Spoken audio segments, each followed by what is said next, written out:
간단하게 정리를 하자면, 이 초음파라는 거는 이제 합청 주파수보다 높은 주파수 대응을 가지는 음파입니다. 음파죠. 우리가 이제 그 말로 했을 때 그 소리를 듣는 이런 음파를 얘기하는 거고요. 우리가 이제 들을 수 있는 그 주파수 대응을 가지는 걸 합청 주파수라고 한다면, 보다 더 높은 주파수 대응을 가지는 음파를 초음파라고 합니다. 그리고 이제 20kHz에서 2GHz로 발생되는 음파라고 보시면 되고요. 이 초음파의 특성은 그때 간단하게 정리를 해놨는데, 특징성을 가진다, 매질에 따라 수가 다르다, 궤적 진행거리가 길다, 온도 변화에 따라 복잡 일정하다. 이런 특성 때문에 초음파 검사를 할 수 있는 거고요. 이건 뒤에 가서 자세하게 설명을 드릴 수 있도록 하겠습니다.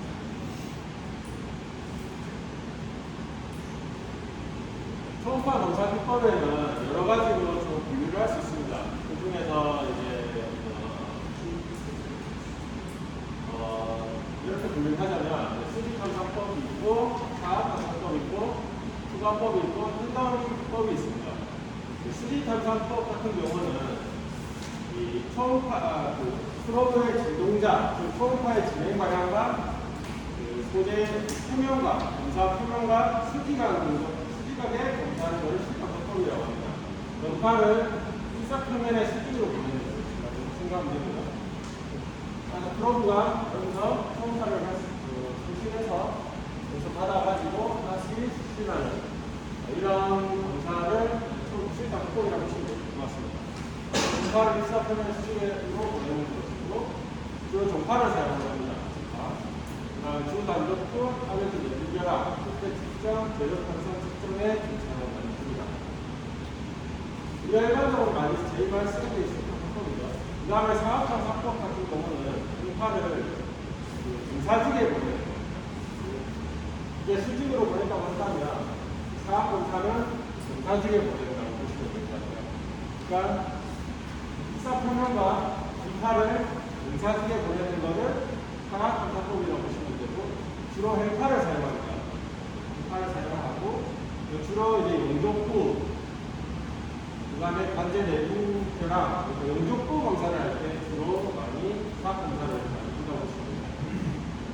그 다음에 이제 투과법이 있는데, 투과법은 뭐냐면, 이 송신 프로브, 송신 탐독자랑 수신 탐독자를 분리해서 놓거나 서로 마주보고 있습니다.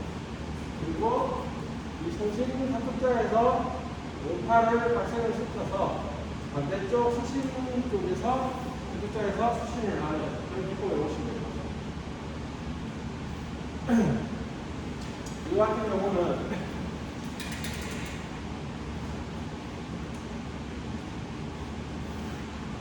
프로브가 서로 T랑 R이 마주보고 있는데, 여기서 초음파를 쏜 게 여기서 받는 겁니다. 기존의 그 음파 프로브 같은 경우는, 그러니까 수직 탄사법 같은 경우는 프로브가 쏜 거를 다시 받는다고 한다면, 얘는 얘가 준 걸 얘가 받는 겁니다. 신호를 보면 처음에 이 진동자를 때렸을 때 메인방이 하나 발생을 하고요. 그 다음에 여기 정면에서 받고 나오는 신호가 이렇게 있을 겁니다. 만약 결함이 생성이 되면 이렇게 결함이 뜨겠죠. 이 신호는 당연히 줄어들 겁니다.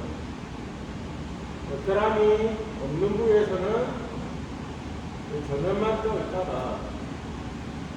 결함이 있는 구간에 가면은 결함 신호가 생기고 이 전면 신호는 죽는 이런 신호는 그냥 보이고 이거 배워서요. 근데 투과법 같은 경우는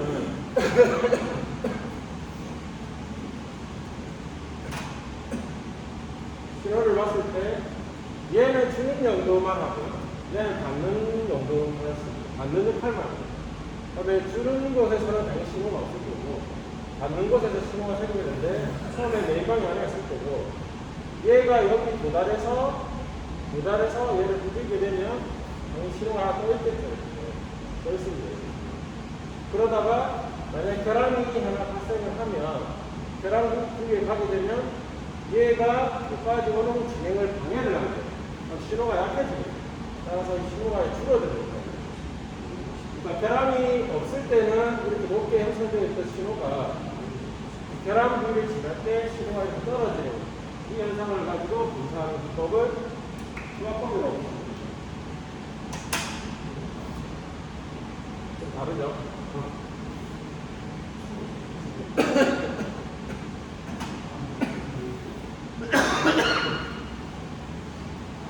그래서 이 두 개의 송수신 방식장을 사용을 하고요. 그 다음에 송신된 초음파의 광세 정도를 평가해야 되는 방식은 신호의 광세. 이 송신 쪽 프로브에서 발사한 이 초음파 신호가 결함을 진행하는 것에 의해서 감쇄되는 정도를 보고 결함이 있다 없다를 판단하는 게 방법이라고 합니다. 그럼 이제 이걸 주로 쓰는 데는 이 펄사이코법 싱글 프로브로 썼을 때 결함을 감상하기 위해서는 프로브가 초음파가 받다가 다시 돌아오는 왕복한 거리를 가지고 분사를 하는 거예요. 실제로 결함이 있으면 여기서 막 맞은 신호가 다시 돌아와서 얘를 타겟을 때렸을 때 이 신호를 확인할 수가 있어요. 그런데 이 소재가 감쇄가 너무 심하거나 아니면 두꺼운 소재 같은 경우에는 이 송신된 초음파가 다시 돌아오기는 좀 힘든, 돌아와서 분석하기에는 감쇄가 심한 소재 같은 경우에는 여기서 서로 마주보고 왕복이 아닌 편도로 검사하는 그런 기법을 쓴다고 보시면 될 것 같아요. 그래서 투과법은 주로 감쇄가 심한 소재에서 많이 사용한다라고 보시면 될 것 같습니다.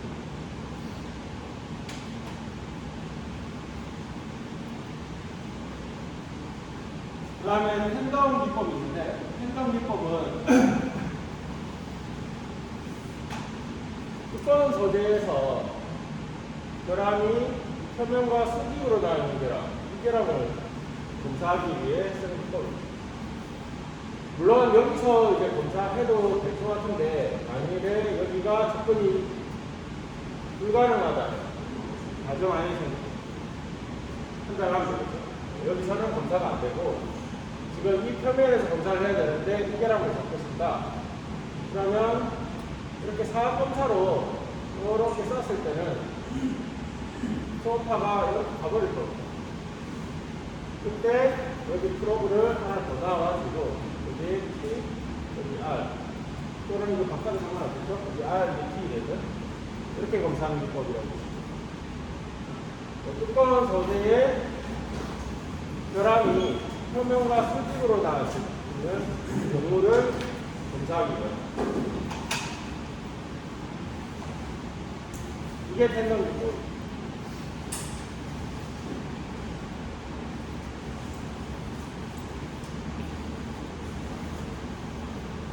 잘 모르겠죠.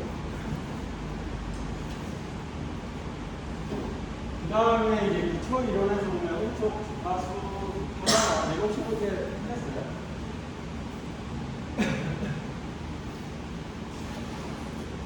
초음파 하면 음파죠, 초음파. 이게 제일 많이 쓰는 거죠. 파장은 주파수분의 음속 속도. 파장은 주파수분의 속도. 음속은 그 초음파가 진행하는 속도가 되겠죠. 또 속도에 대해서는 모르는 수는 없죠.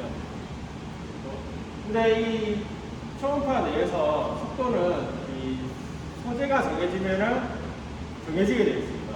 그러니까 뭐 초음파가 많이 시간을 진행하는 거리, 소재 종류를 결정하게 되어 있는데, 음속은 뭐 바꿀 수 있는 게 아니고요.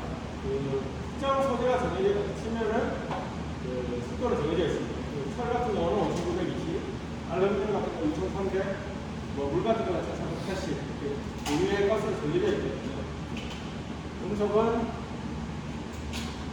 초음파가 진행한 속도가 되고요. 그 다음에 소재가 정해지면 이 도일값수가 정해져 있다라고 보시면 될 것 같고요. 그다음 주파수는 단위 시간당 파장의 수로 보시면 되고요. 주파수는 다들 아시죠?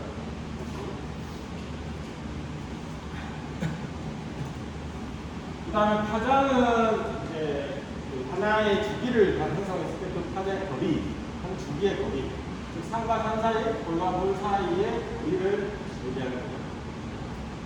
그래서 파장과 음속과 주관 사이의 관계는 남다른 F분의 C 이렇게 판단이 되고요. 이게 왜 중요하냐면 파장이 길수록 멀리 보낼 수 있습니다. 총파를 구체적으로 파장이 길수록 멀리 보낼 수 있고요. 그 다음에 파장이 짧을수록 작은 결함을 잡을 수가 있어요. 파장이 짧을수록 작은 결함을 잡을 수 있어요. 그러면 람다는 F분의 C에서 파장이 길수록 멀리 보낼 수 있다고 했죠. 그러면 우리가 파장을 길게 만들려면 어떻게 해야 될까요? 첫 번째 음속을 길게 쓰면 늘리게 하면 되겠죠. 빠르게 음속을 빠르게 하면은 파장이 길어지거든요. 근데 우리가 파장을 길게 하기 위해서 우리 검사하고자 하는 소재를 바꿀 수는 없잖아요. 맞죠? 그래서 음속은 위에 정해지는 값이기 때문에 음속을 바꿀 수는 없고, 그러면 주파수를 낮추는 방법이 있겠죠. 주파수를 낮추는 방법. 주파수가 당연히 낮아지면 파장은 길어지겠죠. 반대로 주파수를 높이면 파장은 짧아지겠죠. 그러면 주파수를 쓰면 우리는 작은 결함을 잡는 거죠. 주파수가 높은 프로브를 쓸수록 우리가 작은 결함을 잡기 유리하고, 그 다음에 주파수를 낮은 주파수를 쓸수록 우리 멀리 보는 게 좋다라고 판단할 수 있습니다.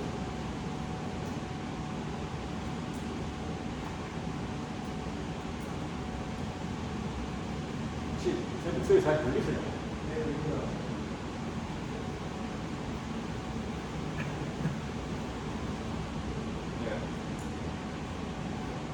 그렇습니다. 여기에 뭐 공식 같은 거 하나 나오는데, 스틸에서 오메가 1의 직분으로 수직 함상식 하나가 얼마나 정도 되느냐 이렇게 나왔으면 좋겠죠. 스틸에서 수직 함상이면 음속은 5,900입니다. 그 다음에 주파수는 오메가 1의 X로 계산하면 1.2mm 여기 있다라고 보시면 되고요.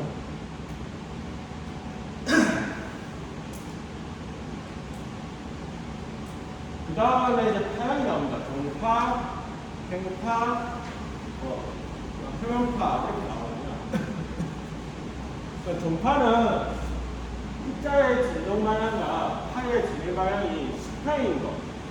즉, 파형은 우리가 말하는 파 같은 경우는 진동이잖아요. 진동. 우리가 지금 이제 제가 이렇게 말을 하는 게 공기의 진동을 따라가서 여러분들의 이제 귀에서 들리는 거잖아요. 그러니까 이게 지금 우리 하고 있는 거 다 진동이라고 보시면 돼요. 진동. 근데 이 종파 같은 경우는 진동을 제가 전달을 하는데 이 진동 방향과 진행 방향이 수평인 거를 종파라고 합니다. 예를 들어서 제가 여기에다가 손을 갖다 대고 이렇게 때리지 않습니까? 이렇게 때리면 당연히 내가 이렇게 때렸으니까 진동이 이렇게 되겠죠. 그리고 제가 이 진동을 느끼는 이 손은 이 방향으로 와서 진동을 느끼는 거예요. 그렇게. 반대로 제가 여기 대고 이렇게 대고 당연히 진동은 이렇게 되고 있잖아요. 근데 이 진동을 제가 느끼잖아요. 얘는 진동이 이렇게 나서 있고, 그럼 처음에 제가 이거 같은 경우는 진동 방향과 진행 방향이 평행이죠. 이걸 종파라고. 그 다음에 제가 여기서 꾹 때리면은 진동 방향은 이 방향인데 진행 방향은 이 방향이죠. 수직이죠. 그렇죠? 이거를 횡파라고 합니다. 종파와 횡파의 차이 직접은 입자의 진동 방향과 진행 방향이 평행하면 종파, 그러니까 입자의 진행 방향과 진행 방향이 수직하면 또 횡파. 네, 이렇게 보시면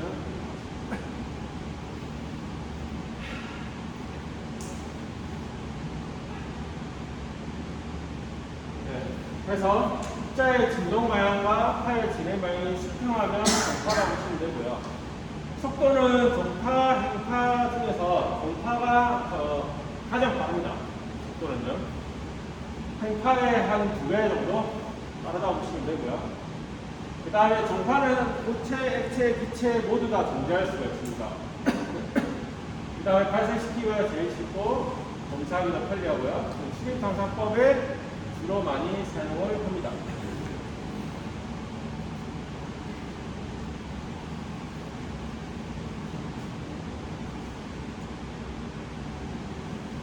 그 다음 행파. 행파는 국제 진동방향과 파의 진행 방향을 수직한 타임을 행파라고 합니다. 말씀드렸다시피요. 그 다음에 속도는 동일 재질의 종파의 한 2분의 1 정도 수준이 되는 겁니다. 그러니까 정확하게 2분의 1은 아니지만 이 정도 수준이 된다라고 보시면 될 것 같고요. 그 다음에 파장이 짧고 재질 내에서 쉽게 산란되지만 작은 결합 녹출을 이용하다. 이게 무슨 말이냐면 파장이 짧다. 이건 종파에 비해 파장이 짧다는 건데 그건 당연하겠죠. 람다는 F분의 C잖아요. 주파수가 같다는 가정하에 당연히 음속이 행파가 더 작죠.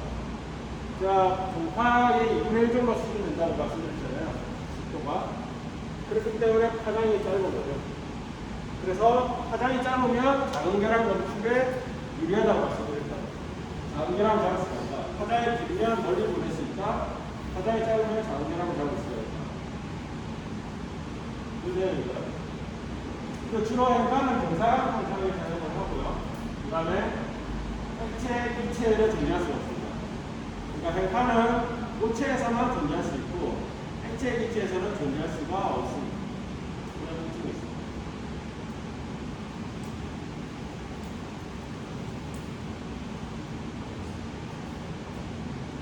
혹시 다 이거 다 들었던 내용이에요? 네? 다 아시는 내용이에요? 어제 간략하게 하고 그냥 제대로 안 해가지고 계속 하시면 돼요.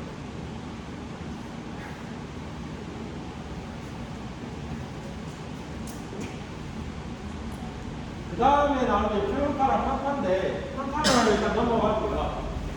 표현파는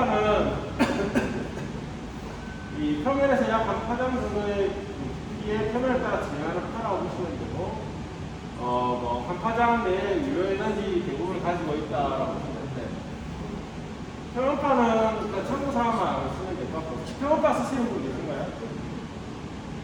표현파? 이 표현파는 어떻게 쓰냐면 수직 탐사 같은 경우는 주로 이제 소재에서 이 라미네이션 결함이나 기본 같은 거를 수직 검사할 때 쓰는 거잖아요. 그렇게 되면 신호가 우리가 저변 신호 나왔을 때 저변 신호 나오고 결함이 있으면 결함 신호가 이렇게 나오는 걸 보고 판단하는 게 수직 탐사법이죠.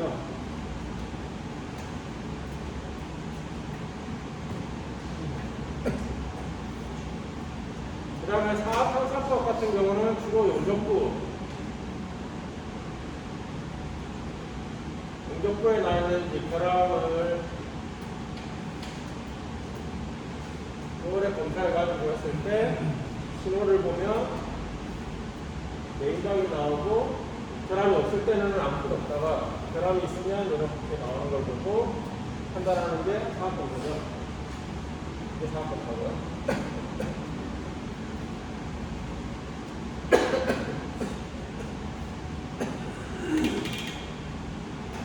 평가는 저도 모든 핏을 다 아는 건 아닌데 한 가지 예를 들면 이제 대형 롤에서 이런 크랙이 있을 때 이거를 검사하기 위해서 프로브를 넣고 이렇게 소개를 넣어버리고 그렇다고 해서 수직으로 볼 수도 없고 하는 경우에 사용하는 기법입니다. 여기에 프로브가 있고 표면으로 이렇게 손가락을 쏴서 닦고 나오는 거를 검사하는 기법을 보십니다. 신호적으로 봤을 때는 사각검사랑 똑같아요. 이렇게 되고 이렇게 되어 있는데 단지 이제 사각검사 같은 경우는 이 프로브가 딱 특정 위치에서만 신호가 딱 올라오는 특징이 있다면 이 평가 같은 경우는 특정 위치로 이 위치에서부터 쭉 지연할 때 신호가 안 없어지고 계속 살아있습니다. 움직이는 거죠. 가까워지고 가까워지고. 이런 특징이 있지. 신호적으로 봤을 때는 거의 비슷하게 올라옵니다. 자, 이렇게 표면을 써서 받는 신호를 이렇게 모니터링 합니다. 이게 평파 분사라고 보시면 돼요. 이런 쓰는 게 있다.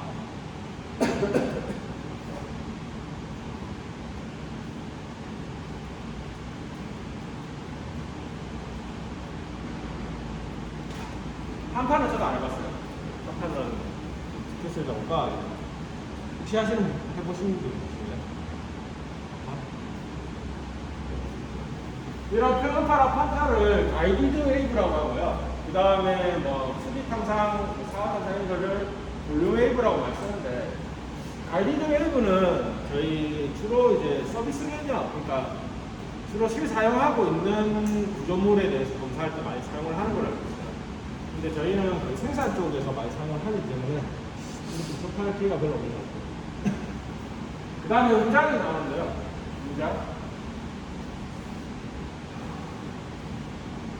음장은 실제로 초음파를 쏘면 왜 지금 이렇게 선으로 막 그리는데 그게 아니고 초음파는 처음에 이렇게 좀 모였다가 이렇게 퍼지는 형태로 송신이 됩니다. 이런 식으로 진행을 해요. 이렇게 보내지게 되는 거죠. 이게 지금 에너지 밀도라고 보시면 되고요. 에너지가. 그러니까 초음파를 쐈을 때 그 에너지 밀도가 모였다가 이렇게 퍼지는 이런 현상을 가지고 있고요. 여기서 이 모이는 데까지를 근거리 운동이라고 합니다. 근거리입니다. 그 다음에 모였다가 이렇게 퍼지는 부분을 원거리 운동이라고 합니다. 원거리입니다.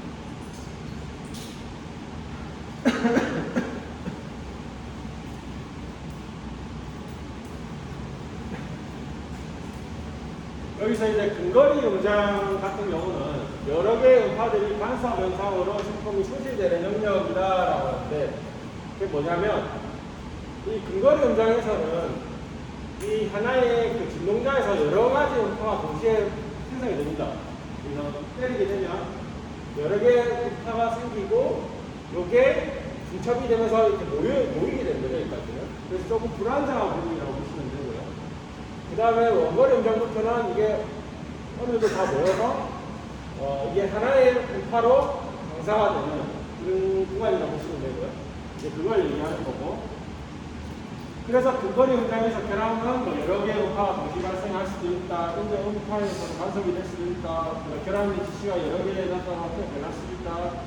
결함의 크기에 미치게 돼서 주의해야 된다라고 되어 있는데, 그래서 특정 코드에서는 근거리 음장에서는 분사를 지향하는, 그러니까 원거리 음장에서 분사하게끔 되어 있는 코드도 있긴 있어요. 근데 그게 크게 간섭이 되는 거는 못 본 것 같긴 해요. 어쨌든 이런 특성이 있다라고 보시면 될 것 같고요. 근거리 음장에서 가장 알아야 될 거는 이 거리, 근거리 음장 거리는 40분의 D제곱 이거 이게 근거리 음장 거리라고 보시면 돼요. 근거리 음장 이 정도는 알고 있어요. 이게 왜 중요하냐면 내가 특정 소재를 검사하고 싶으면 당연히 이 근거리 음장까지는 실제로 에너지가 그러니까 초점이 맺힌다고 보시면 되거든요.